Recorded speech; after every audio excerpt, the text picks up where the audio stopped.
Awesome. Well, my name's Curtis Patton. I'm the Director of Sales. I've been with Bottlecapps for really since 2016, 2017. So I run the sales team.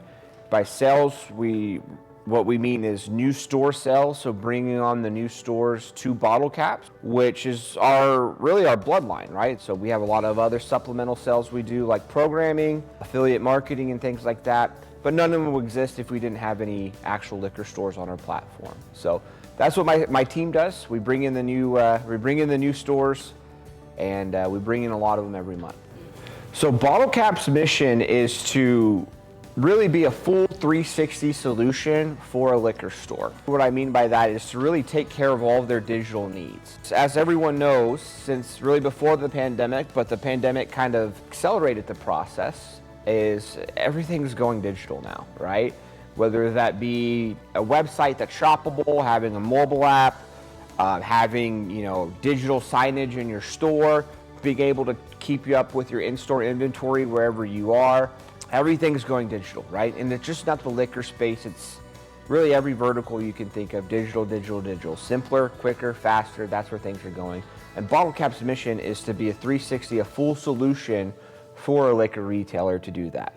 Back in January of 2017, Bish, as well as another guy named Preet Dillon, who's one of the people on the board, I was working with him at a different company, and they asked me to come over, myself and Corey.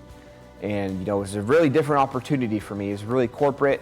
I'd never worked in tech sales, but I was very excited to do that because something that was in the alcohol space. Love trying different alcohols and bourbons and things like that. So it just the challenge, I would say, is something that attracted me to working at Bottlecapps. Is I know I had done sales, but never in this aspect before, and I was really excited to challenge myself and see if I could do something like this. So yeah, so for me, it's really the culture. And by culture, I mean the people we work with, right? So whether that be in my own department, I have some really talented people that we work with. So there's something that I learn from them almost every single day. And just over the years, we've developed so many inside jokes and so many fun little quirks. Wrap it up, it's really good people we work with, and that's what makes this job so much fun. And I was really thinking about this, and I couldn't think of a specific one. So we just got back on a trip from St. Louis. So when we were in St. Louis, it was myself, Bish, Jake, and Ash. And Jake and Ash used to work together back in like the 2000s, so 2005, 2006 or 7 or so. They hadn't seen each other in a long time, but Bish, brought them back together. We'll work in the sales department. Yeah, we went to go see a Cardinals game in St. Louis, which there's not much to do in St. Louis, but the Cardinals, they do know how to have a good time at their baseball stadium. It's one of the best baseball experiences I've been to. So it's the biggest pain point in the industry, and it's not just with liquor sales, but I would say probably anything online sales right now, and it's transaction fees. So you'll see these big tech companies or whoever they may be, for every order that they help a retailer get, they're taking a cutoff, a percentage of it, right? So that percentage can be, anywhere from 5 to 20% for each transaction. Now, when you're looking in the liquor space, the average margin is 20%.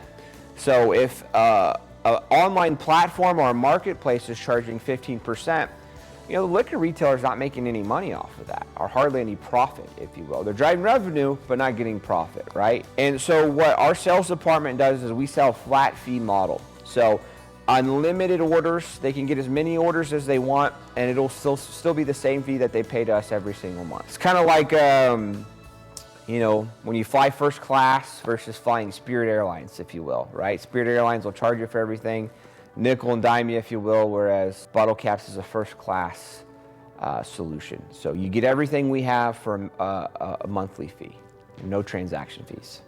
I would tell them to cut their teeth on some form of hardcore sales, whether that be door-to-door or where you're cold calling every day. That world is the world I came up in, and I know a lot of other people that did.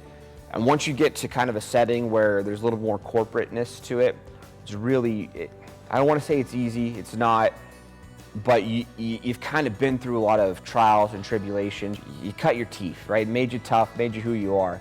So like, for instance, I started off, I did door-to-door sales for probably about 5 years.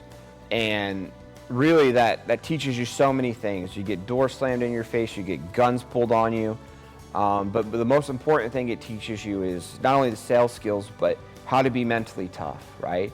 And I feel like if you're going to be successful at sales or really anything, there's some level of mental toughness that you'll need to do that. Being able to be told no 70 times a day and only told yes maybe 5, and still thinking that is a successful day, that's something that not a lot of people I feel can do nowadays. But if you can master that skill, you'll be good at any other sales job, and probably other jobs too that don't even involve sales. So 2 things. So first is our whole model, which is a non-transaction based model. All of our competitors charge some form of transaction fee off of every order. That's what separates Bottlecapps from each other on paper, right? But the other thing that I feel is almost more important is our customer service, right? Our people skills. We're not a tech company with people who are not cool to hang out with. With our partners, as well as with our stores and our customers, we're good people to work with, right? And we look for good people to work with too. So good business and good people, and then ultimately, like I said, our model. So those are the 2 things. So our pricing model, and then good customer service and good people to work with. A piece of advice that I've got from Jerry Jones, I forget where he said it, but it's something that I believe we've practiced here for a long time, and it's called having a high tolerance for ambiguity.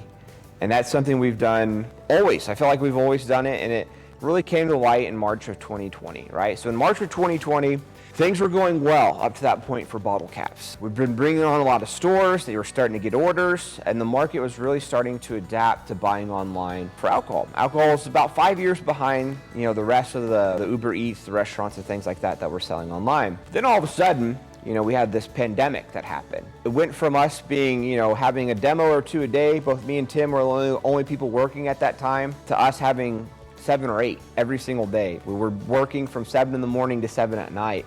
I remember doing so many demos during the day that we didn't have enough time to send out the contracts because we were constantly doing demos after demo after demo. And so we went from where we really had to work all the time, 12-hour days, and we were at home not doing anything. We were locked down, so we could do it at the time. But that's one way we adapted. And I feel like anytime there's ever a tough situation, just because we have a high tolerance for ambiguity, we're agile, we can make those changes right away, just like we did back in 2020. So for me personally, I was employee number 3 or number 4, right? So you look at something that has grown to be as big as this is. From when I first started, it was nothing like this. We had 10 customers. People didn't know who we are. Now we go to these conferences and people, they seek us out. Oh, Bottlecapps, oh, those are the Bottlecapps guys, right? So really that's what motivates me. Is I had a hand personally in taking something that was a good idea and turning it into a viable product, into a viable company at the ground level. So it's my baby, if you will. And I know a lot of other people feel like that kind of started around the same time I did. And they want to see it keep on grow, and you want to see your kid get through college and be the valedictorian. And that's the way I look at Bottlecapps as my kid. That's what motivates me to keep working hard. I would adhere by the term servant leadership. If you want to be a director or really in any management of any sorts, and your idea of management and managing people is to do it for selfish reasons, you're not going to be successful long term. You might be able to stay around for a while and hold that position, but to be truly successful at it, you have to, I believe, adapt in servant leadership. And what servant leadership means is the job of the leader is to serve the followers, right? So your job is to make sure that your team's successful. Your job is to make sure that they have what they need, that they're happy, that they're in a position where they can be successful. And if you do that, and that is your goal when you become a director, the rest of the stuff will figure itself out. It'll be something that you can do and you can do long term and really find enjoyment in that type of work as well. Smell the flowers, which to me just means enjoy the process, right? So if you have these goals, whatever they might be, not only reach and strive and be happy when you hit their goals, but enjoy the process, doing the things that it takes to get there as well. So stopping to smell the flowers, not just passing them by and doing what you're doing to get to that goal, but enjoy it while you're doing it as well. Family. If you like doing good business and you like working with good people, come partner up with us. If that's not you, then we wouldn't be a good fit for each other. I think one of the biggest challenges I've faced, it's professionally and personally, is really keeping my ego in check. People think of the ego and they always think of somebody having a big ego, right? Thinking too highly of themselves. But your ego could also be in the opposite, where you don't have enough self-esteem, right? You don't truly know where you're at, or you don't think highly enough of yourself. So to me, that's the biggest thing that I constantly work on, is making sure I am appreciative of what I've done and how I've helped people, but also I don't ever want to get too high on myself, right? When you find that happy medium, you know where you're at, you put yourself in a position where you can help others and help the company grow. How I fixed it, how I did it, I'm not done. I think it's something you work on every day, right? Keeping your ego in check.